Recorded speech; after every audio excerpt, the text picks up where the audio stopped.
성경이 우리에게 보여주는 이스라엘 백성들의 광야 40년 여정을 우리가 한번 살펴보면 정말이지 그 시간 동안에는 희노애락이 다 담겨져 있는 것을 보게 됩니다.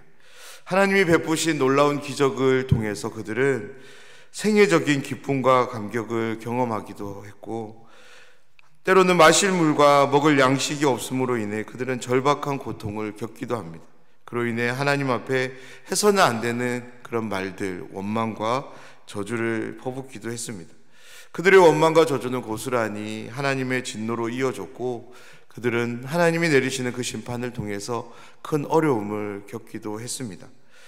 이스라엘 백성들의 믿음 없음을, 불신앙의 태도를 보시면서도 그들이 자신의 백성이기에 하나님은 헤세드, 한결같은 사랑, 자비를 베푸시는데요, 그래서 먹을 것이 없다고 불평하는 그들을 먹이시기 위해, 마실 물이 없다고 원망하는 그들에게 물을 주시기 위해 하나님은 하늘에서 만나를 메추라기를 내리시고 반석에서 물을 내시며 오아시스로 인도하십니다.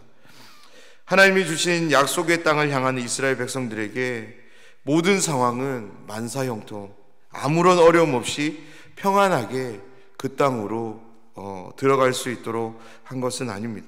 광야라는 힘들고 모진 환경이 그들과 40년이라는 긴 세월 동안 함께 있음을 성경은 우리에게 분명히 보여줍니다. 그런데 여기에 놀라운 은혜가 있습니다. 그것이 무엇이냐면 하나님께서 그들을 끝까지 책임지시며 인도해 가신다입니다. 그렇습니다. 그들의 여정이 무언가 정체되어 있는 것 같고 도무지 끝날 기미가 보이지 않아 보이지만 그들의 여정은 여전히 약속의 땅을 향하는 걸음이었다는 것입니다. 사랑하는 여러분, 이 놀라운 메시지를 온전히 붙잡고 살아가는 우리 모두가 되기를 간절히 소원합니다. 우리가 일상을 살아갈 때에도 도대체 뭐가 어떻게 되어가는지 잘 모를 때가 있고, 이렇게 하는 것이 맞는 것일까? 라는 의문이 들 때가 있습니다. 그럴 때 오늘 이 믿음이 저와 여러분 우리의 믿음이 되기를 간절히 소망합니다. 어떤 믿음입니까? 하나님께서 여전히 우리의 삶에 함께 하시며 하나님의 뜻, 하나님의 계획을 향해, 목적을 향해 우리의 삶을 인도해 가신다입니다.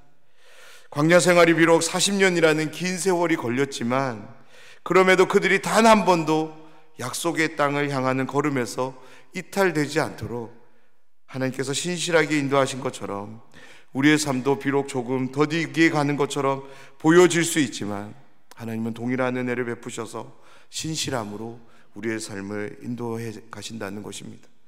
오늘도 함께 말씀을 나누는 가운데 이 하나님에 대한 온전한 믿음이 우리 안에 이렇게 있는 시간이 되기를 원합니다. 날마다 우리의 삶에 함께 하시며 함께 하시는 그 하나님께서 여전히 신실함을 베푸셔서 우리를 하나님의 뜻을 향해, 하나님의 목적을 향해 인도해 가시는 그 하나님을 온전히 바라볼 수 있는 믿음이 함께하는 시간이 될 수 있도록 우리가 기도하는 이 새벽 시간이 되면 좋겠습니다. 21절 말씀입니다. 이스라엘이 아모리 왕 시온에게 사신을 보내어 이르되, 약속의 땅 가나안 땅을 앞둔 이스라엘 백성들에게 한 가지 문제가 생깁니다. 그것이 무엇이냐면 그들이 가나안 땅으로 들어가기 위해서는 이 아모리 민족의 땅을 지나가야 한다는 문제였습니다. 아모리 민족은 성경에서 가장 많이 등장하는 민족 중에 하나인데요, 이 민족은 모압이라는 강한 민족을, 그 지역들을 빼앗고 그들의 신인 그모스를 조롱했던 그런 강력한 나라였습니다. 쉽게 이야기하자면 군사적으로 힘센 나라였습니다. 하나님이 약속의 땅으로 주신 가나안 땅, 그 가나안 땅으로 들어가기 위해서는 이 강력한 군사력을 가진 아모리 민족을 지나가야 했던 것이죠. 물론 앞의 내용을 보면 이스라엘 민족은 하나님의 도우심을 통해서 네게부 지역을 다스렸던 아란 민족을 쳐서 그들을 다 멸하고 그 지역을 그들을 다 멸하는 그런 놀라운 일들을 경험했습니다. 하지만 그것은 자신들이 직접 일으킨 전쟁이 아니라 피해를 입은 상황에서 하나님께 도움을 구했고 하나님은 그들의 소리를 들으시고 은혜를 베푸신 결과였습니다. 무엇보다 약속의 땅을 앞둔 상황에서 모세는 불필요한 전쟁을 원하지 않았던 것 같고, 무엇보다 이스라엘 백성들의 희생을 치르고 싶지 않았기에 그는 조용히 사신을 보내서 아모리 지역이 어떤 피해도 끼치지 않고 조용히 지나갈 것을 그렇게 길을 열어달라고 정중하게 요청합니다. 이에 대한 아모리 왕 시온의 반응을 23절에서 말씀을 기록하는데요. 23절 말씀입니다. 시온이 이스라엘이 자기 영토로 지나감을 용납하지 아니하고 그의 백성을 다 모아 이스라엘 치러 광야로 나와서 야하스에 이르러 이스라엘을 치므로. 시온 왕은 먼저 이스라엘이 자신의 영토로 지나감을 허락하지 용납하지 않았다고 말합니다. 그리고 용납하지 않았을 뿐만 아니라 이스라엘 민족과 전쟁을 벌일 것을 결정하는데요. 그의 백성 모두를 모아서 이스라엘을 치러 광야로 나왔고 야하스에서 이스라엘을 공격했다라고 말씀합니다. 사랑하는 여러분, 아모리 왕 시온의 눈에 이스라엘 민족이 어떻게 보였을까요? 이스라엘 민족은 어제도 그렇고 그 전날도 그렇고 그 전전날도 그렇고 그들이 한 것이라고는 광야를 걸어온 일밖에 없었습니다. 그러있기에 시온 왕의 보기에는 자신들이 대열을 갖춰서 이스라엘 민족을 공격하기만 하면 승리할 수 있다라는 그런 확신이 들었을 것입니다. 그렇지 않을까요? 계속적으로 여정을 이어온 이스라엘 민족이 얼마나 약해 보였을까요? 그들이 뭔가 군사적으로 갖추어서 그 약속의 땅인 가나안 땅을 향해 걸어간 것이 아니라 그들은 성막을 중심으로 하나님이 말씀하신 그 방법대로 그냥 걷기만 했을 뿐입니다. 시온 왕은 이스라엘 민족을 쳐서 그들이 가진 모든 것들을 자신들의 전리품으로 삼을 것이라는 그 큰 희망을 품고 그는 정말 자신 있게 공격을 시작했을 것입니다. 그런데 결과는 어떻습니까? 24절 말씀인데요. 이스라엘이 칼날로 그들을 쳐서 무찌르고 그 땅을 아르논에서부터 야복까지 점령하여 암몬 자손에게까지 미치니 암몬 자손의 경계는 견고하더라. 시온 왕의 생각대로라면 24절의 말씀은 아모리 민족이 칼날로 그들 이스라엘 민족을 쳐서라고 기록되어져야 했을 것입니다. 그런데 성경은 어떻게 기록하고 있습니까? 이스라엘 민족이 아모리 민족 쳐서 그들을 다 물리쳤다라고 분명하게 기록하고 있습니다. 그렇습니다. 시온 왕이 생각하지 못한 것, 보지 못한 것이 있는데요. 그것은 바로 하나님입니다.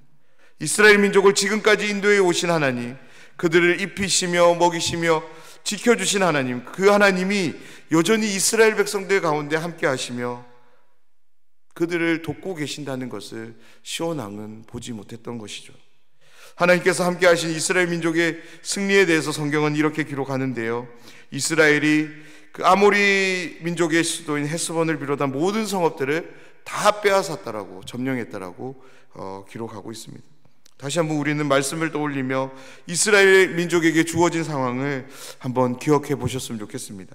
약속의 땅인 가나안 땅, 그 땅으로 들어가기 위해 아모리 지역을 통과해야만 했던 이스라엘 민족, 그들에게 어떤 상황이 주어지냐면 강력한 힘을 가진 아모리 왕 시온의 공격이었습니다. 그런데 결과는 어떻습니까? 이스라엘 민족으로는 도저히 상상조차 할 수 없었던 놀라운 일이 벌어진 거죠. 아모리 민족의 수도를 비롯한 모든 지역들을, 성읍들을 다 쳐서 정복하게 됩니다.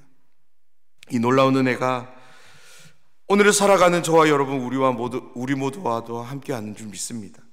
우리의 삶에 마치 이스라엘 민족이 마주한 이런 상황과 동일한 상황이 놓여질 때가 있습니다.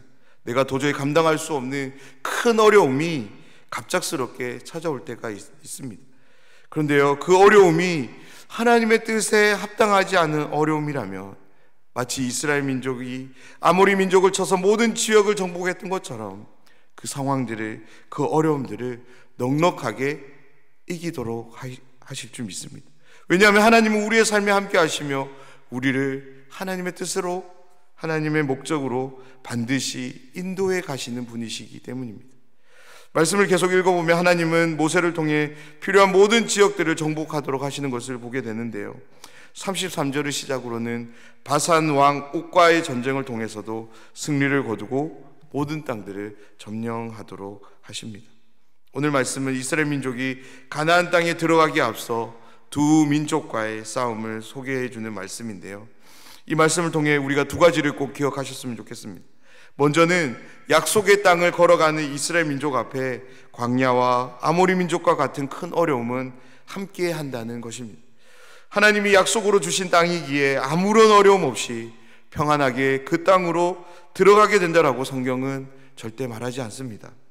분명 이스라엘 민족이 불순종으로 인해 여러 가지 많은 어려움들을 겪습니다. 그런데요, 그들의 불신앙과 불순종과는 무관하게 광야라는 어려움, 아모리 민족이라는 이 큰 어려움은 그들과 함께 했음을 성경은 우리에게 분명히 보여줍니다.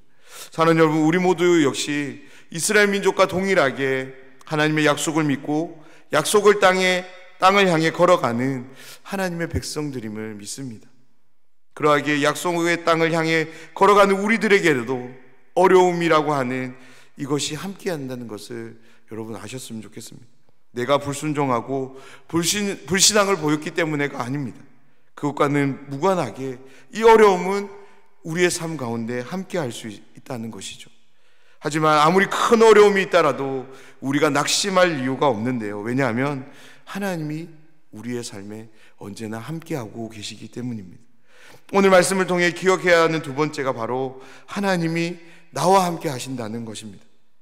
그렇습니다. 과거 이스라엘 민족과 함께 하시며 그들을 약속의 땅으로 신실하게 인도해 가신 하나님께서 동일한 은혜로, 동일한 신실함으로 저와 여러분 우리의 삶에 함께 하시며 하나님의 약속을 향해 인도해 가신다입니다. 이스라엘 민족 앞에 주어진 어려움이 무엇이었습니까? 아모리 민족의 강력한 공격이었습니다. 그들의 공격에 대해 하나님은 어떻게 하셨습니까? 하나님은 그들의 공격, 그들과의 전쟁 자체를 사라지도록 하신 것이 아니라 하나님은 이스라엘 민족과 함께하며 그들과 함께 싸우시고 이스라엘 민족으로 하여금 승리하게 하셨습니다. 사랑하는 여러분, 우리의 삶 속에 찾아오는 어려움 앞에서 우리가 정말로 가져야 될 태도가 있는데요, 그것은 하나님이 나와 함께 하심을 믿는 것입니다. 그리고 그 믿음을 가지고 당당하게 그 어려움과 맞서는 태도입니다. 물론 하나님은 우리의 일상에 주어진 모든 어려움들을 일순간에 사라질 수 있도록 하실 수 있는 분이십니다. 그런데요, 성경은 더 많은 부분에서 더 자주 하나님이 사용하시는 방법을 소개하는데요, 그것은 그 어려움을 이겨낼 수 있도록 함께하며 싸워주신다는 것입니다. 혹 지금 어떤 어려움 가운데 계신 분이 계신가요? 그래서 그 어려움이 사라지도록 기도하고 계시는 분이 계십니까? 그렇다면 이렇게 한번 기도해 보셨으면 좋겠습니다. 하나님께서 지금 저와 함께함을 믿습니다. 나와 함께 하신 하나님을 의지하며 이 주어진 어려움을 맞서고 싶습니다. 하나님, 저와 함께 싸워 주십시오. 넉넉히 감당할 수 있도록 힘과 능력을 달라라고 그렇게 기도 한번 해보셨으면 좋겠습니다. 이렇게 기도하는 모든 분들에게 하나님께서는 이스라엘 민족이 경험한 승리를 동일하게 경험하게 주실 줄 믿습니다. 오늘 하루 저와 여러분 우리의 삶이 오늘 이 말씀의 성취가 일어나는 그런 하루가 되기를 간절히 소망합니다. 우리의 삶에 승리를 주시며 하나님의 뜻을 향해, 목적을 향해 약속의 땅으로 인도해 가시는 그 하나님과 함께하는 복된 하루가 되기를 주님의 이름으로 축원합니다.